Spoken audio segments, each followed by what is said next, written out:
नमस्कार बच्चों। आज हंसने के साथ साथ खुशी मस्ती और मौज में क्या अपने बचपन को समझना है। बचपना खेल में खोया, बचपना खेल में खोया, जवानी नींद में खोया और बुढ़ापा देख कर रोया। ये कवि की क्या पुरानी पंक्तियां हैं। लेकिन आज का बचपन कैसे बीत रहा है? हर एक माता पिता को यही फिक्र होती है कि बच्चे को स्कूल में क्या प्रवेश दिलाना है, बच्चे को बहुत ही अच्छा सा माहौल मिलना है, बच्चे का क्या मानसिक विकास तथा शारीरिक विकास बहुत अच्छा होना है, उसके भावनात्मक विकास को भी ध्यान देना है। परंतु हर बच्चा अपने ही एक अंदाज में हंसते खेलते अपने दोस्तों के साथ गली मोहल्ले में समय गुजारने के लिए प्रयत्न करता है।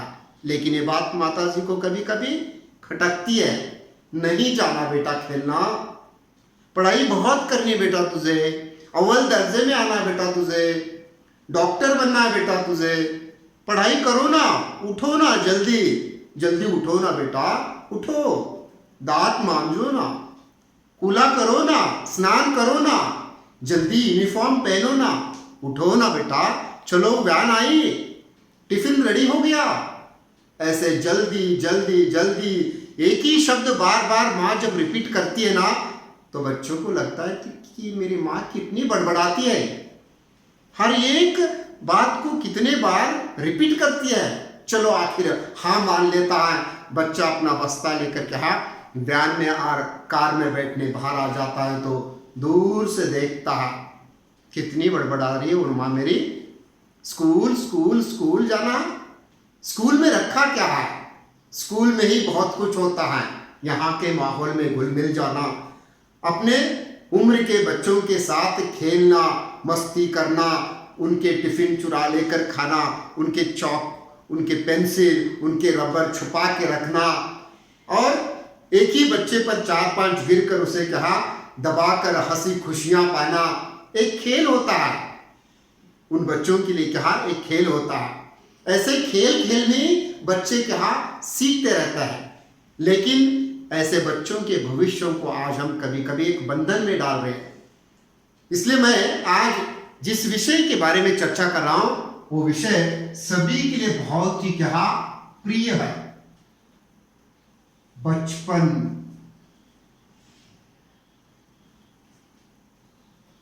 ये जो बचपन है, आदमी को 55 उम्र होने के बाद इसकी महत्ता मालूम हो जाती है।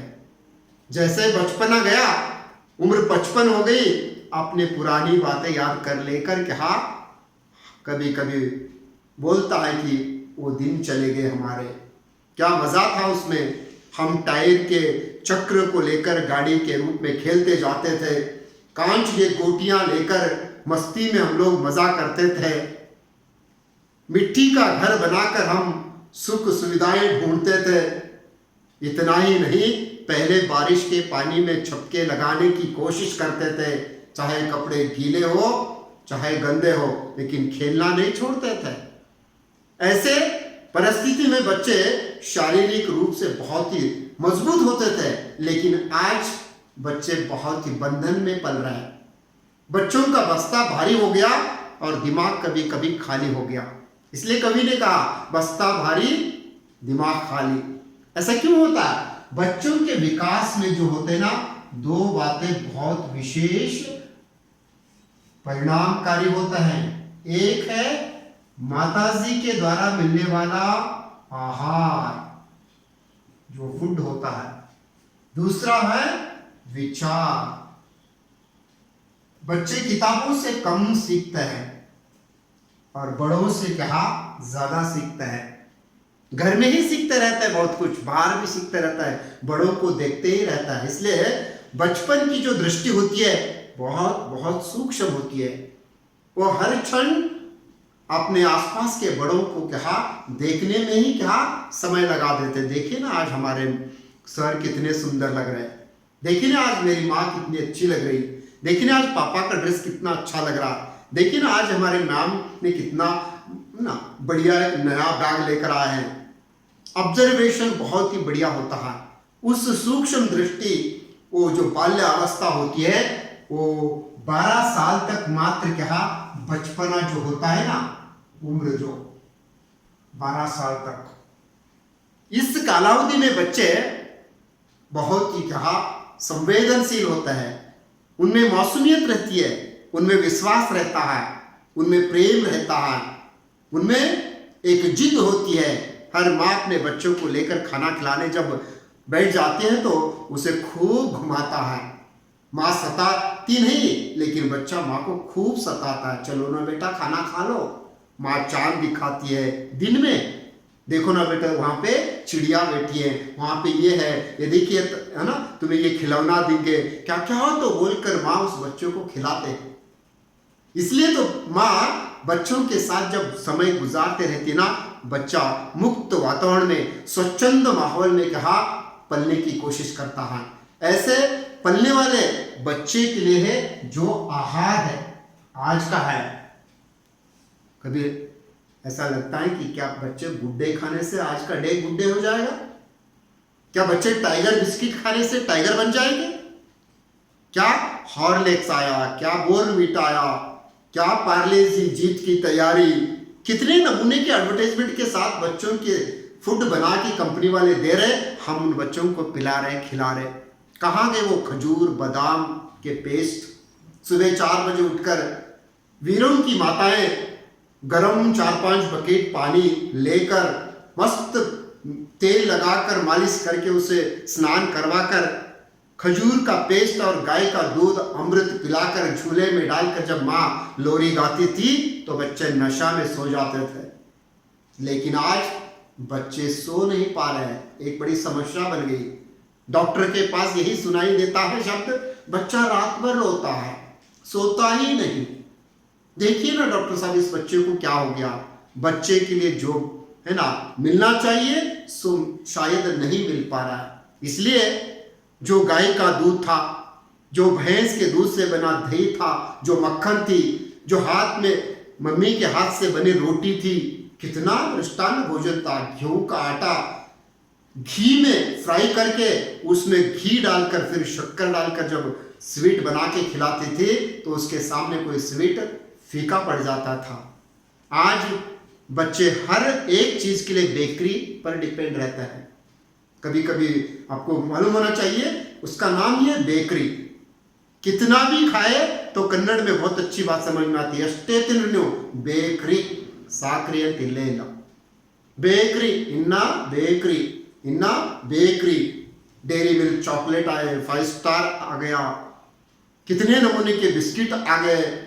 ये सारे फूड तो बने हुए क्या, हमारे घर के जो गेहूं के आटे से बने चीज़ों से क्या, उसमें स्मेल एक अच्छा सा डालकर जब बच्चों को पैक करके एडवर्टाइजमेंट के साथ बेच दिया गया तो बच्चे क्या वही मांगते हैं। अरे बाबा, माँ जो घर में बना के खिलाती है ना, वो बच्चों को जल्दी मजबूत बना सकती है। इसलिए आज 55 दिनों का जो इतिहास बीत गया कोरोना में, शायद हर बच्चे को क्या बहुत ही बढ़िया खाना मिला। माँ बोलती थी, बेटा ये खाओगे? बहुत अच्छा बना के खिलाई। क्यों? परिस्थितियाँ मजबूर करके छोड़ दी। हर माँ अपने बच्चे के लिए बहुत ही बढ़िया खाना बनाकर क्यों खिलाई? यह है हमारा भारत। शायद इसीलिए कवि को ऐसा लगता है कभी कभी बहुत ही सुंदर उन शब्दों में क्या भारत के बचपन के विचारों को या भारत के बचपन को लेकर कवि ने 2 पंक्तियां बहुत सुंदर ढंग से लिखा। मेरे देश का बचपन लापता है, मेरे देश का बचपन लापता है, आओ मिलकर ढूंढे। थोड़ा आपको पता है, थोड़ा आपको पता है, थोड़ा मुझे पता है, मेरे देश का बचपन लापता है। इसलिए बचपन की जो हम कहानी सुनते हैं, समझते हैं, वहाँ आहार का बहुत बढ़िया योगदान होता है। भविष्य की बहुत बड़ी इमारत हम बनाने की कोशिश कर रहे हैं, लेकिन वो भविष्य की इमारत अगर कच्ची सामग्री से बनाई गई तो इमारत ज़्यादा दिन तक रहना मुश्किल है। उसका व्यक्तित्व एक इमारत के रूप में है। राष्ट्र को बनाने की कोशिश हम अलग ढंग से करते हैं, लेकिन राष्ट्र के जितने भी बच्चे हैं ना, उनके भविष्य को बनाना है तो बचपन में ही, उसके बाल्यावस्था में ही उसे बहुत ही सोच विचार करके आहार देना अत्यावश्यक है। और दूसरी बात है विचार। जो माता पिता विचार देते हैं, जो टीचर, गुरु, मित्र, एक समाज विचार देते हैं, वही उनके भविष्य के क्या प्लान हो सकते हैं ना। आज बच्चों के सामने बड़े बड़े सपने हैं, उनके सपने बहुत सुंदर होते हैं। वे अपने सपनों को लेकर रात में गुनगुनाते हैं, सुबह उठते हैं और निकलते हैं, देखे ना माँ आज मैं कितना बढ़िया कहा ना, एक नई चीज बनाकर लेकर आया। इसलिए बच्चों की मानसिकता को, उसकी बौद्धिकता को, उसके विकास में जो बहुत बढ़िया एक प्रभावीपूर्ण काम करते हैं, तो वो विचार करता है। विचार सकारात्मक हो, विचार भावनात्मक हो, विचार कभी भी क्या उस बच्चे के विकास के साथ साथ राष्ट्र का भी विकास हो। जो माँ संकुचित होकर सोचती है, शायद ऐसी माँ होती नहीं, लेकिन माहौल बाहर समाज में, स्कूल के कैंपस में, कॉलेज के, ऐसे हम अलग अलग स्टेप पे जब आगे बढ़ते रहे ना, वहाँ पर विचार उसे ठोस मिलता है। उसके विचार संकुचित नहीं होना चाहिए। उसके आसपास जो हम पलते रहते बड़े लोग, उसके सामने बहुत ही बड़े बड़े क्या विचार रखना है। बेटा तुम्हें बड़े बनकर क्या इस देश की सुरक्षा के लिए लड़ना है, फौजी बनना है तुझे। बचपन में हम देखते हैं बच्चों को कभी स्वामी विवेकानंद के रूप में लाके खड़े कर देता है, तो कभी सुभाष चंद्र बाबू के क्या रूप में खड़े कर देता है। किसी को महात्मा गांधी बना देता है, तो किसी को साधु संत के रूप में खड़े कर देता है। किसी को क्या अलग अलग वेशभूषा में लाकर जब स्कूल के क्या पढ़ाई के संदर्भ में बच्चों को बड़ों के सामने हम पेश करते हैं, तो सच्चा स्वरूप वो दिखता है। भविष्य में वो हो सकता है क्या? जो आज स्वामी विवेकानंद की वेशभूषा में बच्चा घर में एक फोटो लटकी है उसमें दिखता है, आगे चलकर अगर स्वामी विवेकानंद बना तो उस तस्वीर के साथ तालमेल लगता है। यहाँ है स्वामी विवेकानंद और वहां कुछ और बन गया, तो इसलिए जिसके विचार है बहुत ही मजबूत, विचारों के अधीन बच्चे पलते रहते हैं और विचार ही बहुत ही क्रांतिकारी होता है।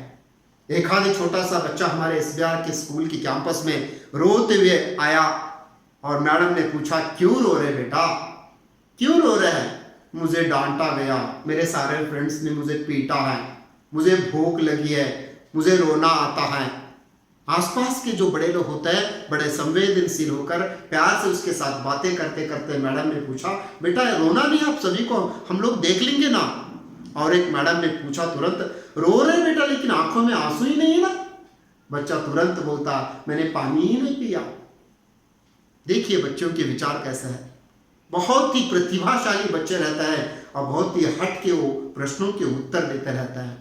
बच्चों के प्रश्न ऐसे अनोखे होते हैं, वो क्या है, वो क्यों है, वो ऐसा क्यों है, वहां पेड़ पे क्या बैठा है, ये घर के सामने क्या दिखाई देता है, ये अंधेरे में क्या, उनके प्रश्नों का कोई अंत ही नहीं होता है। वहां पे बहुत ही सहनशीलता के साथ माता पिता और टीचर बच्चों के प्रश्नों के क्या उत्तर देना आवश्यक होता है।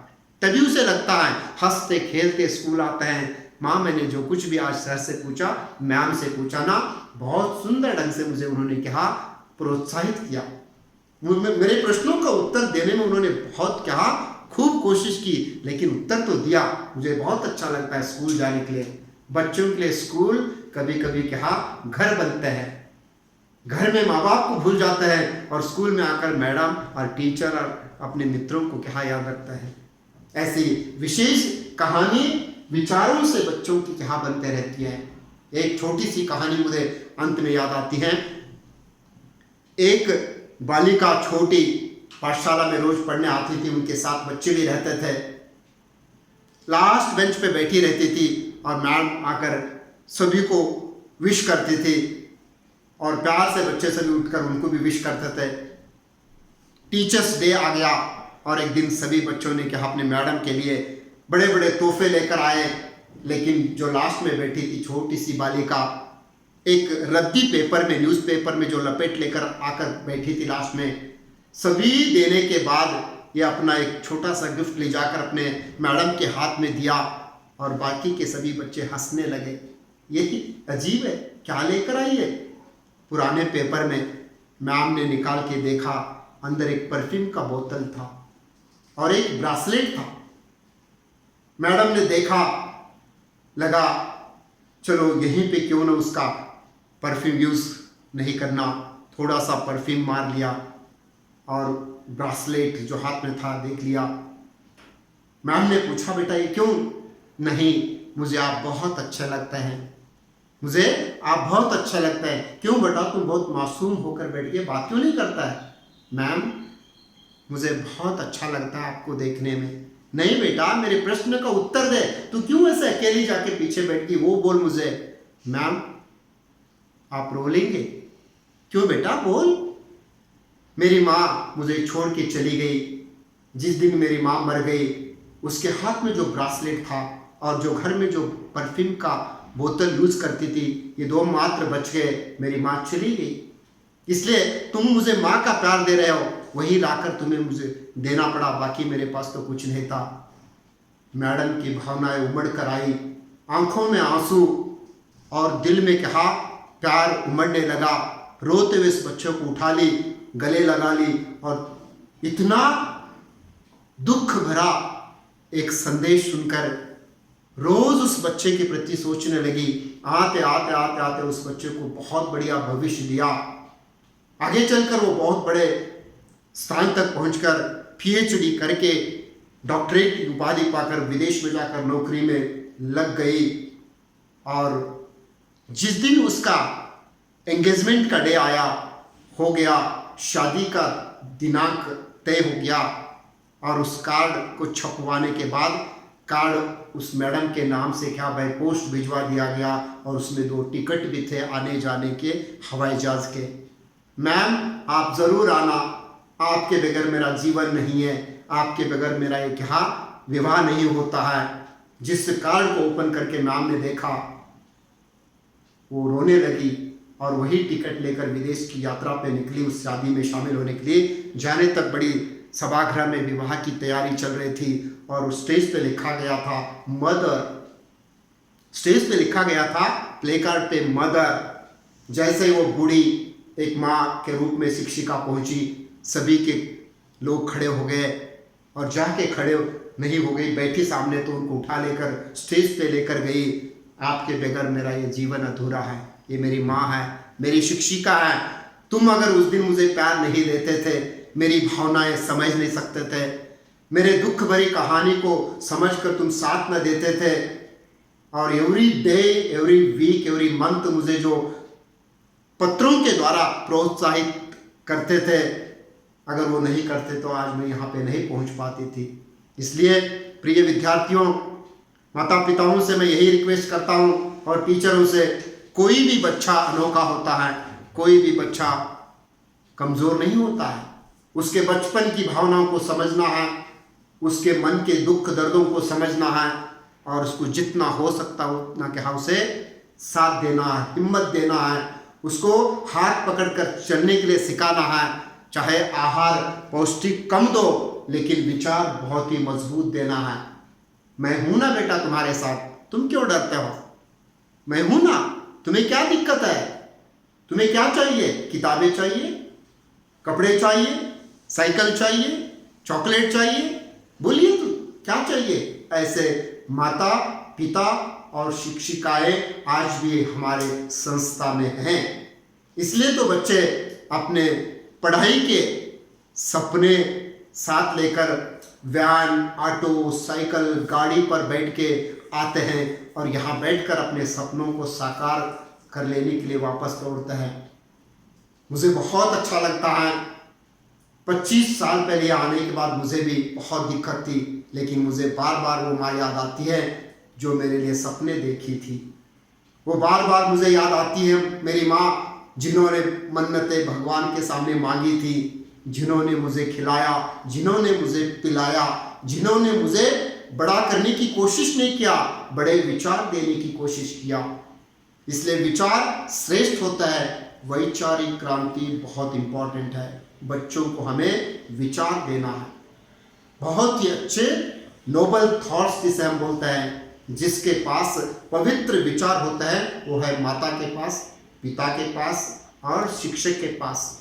अगर ये तीनों ठान लिए तो बस बच्चों का बचपन बहुत ही सुंदर, सजीला और सकारात्मक विचारों के साथ मजबूत बना सकते हैं। ऐसे भारत की पुनरअपि कल्पना हमें करना है और राष्ट्र को मजबूत बनाना है ना। राष्ट्र कोई ऐसा एक शब्द नहीं दोस्तों, राष्ट्र को बनाना है तो राष्ट्र में रहने वाले बचपन के जो कालावधि में बीतने वाले बच्चे हैं ना, उन बच्चों को प्यार देना है, उन बच्चों को हिम्मत देना है, उन बच्चों को विचार देना है। अगर हम तीनों विचार देंगे तो राष्ट्र एक दिन शक्तिशाली हो सकता है, राष्ट्र एक दिन भक्ति से संपन्न भरित हो सकता है। इसलिए पाठशाला कभी भी कर्म, भक्ति और शक्ति, इन्हीं तीनों पर क्या पाठशाला का क्या एक स्वरूप बनता है। पाठशाला हमारी हो या ये बाहर की पाठशाला, जीवन पाठशाला से बनता है। बचपन की जय हो। इसलिए कैलाश सत्यार्थी ने बहुत ही सुंदर और प्रशंसा के काबिल काम किया, बचपन बचाओ आंदोलन, इसलिए उनको नोबेल अवार्ड से क्या नवाजा गया। ऐसे देश में कितने तो बचपन में अपने जीवन को खोने वाले बच्चों के क्या सपनों को साकार किया। इसलिए सत्यार्थी कैलाश जी को नोबेल अवार्ड से क्या सम्मानित किया गया। हम सभी मिलकर बचपन को फिर से क्या मजबूत बनाएंगे। धन्यवाद।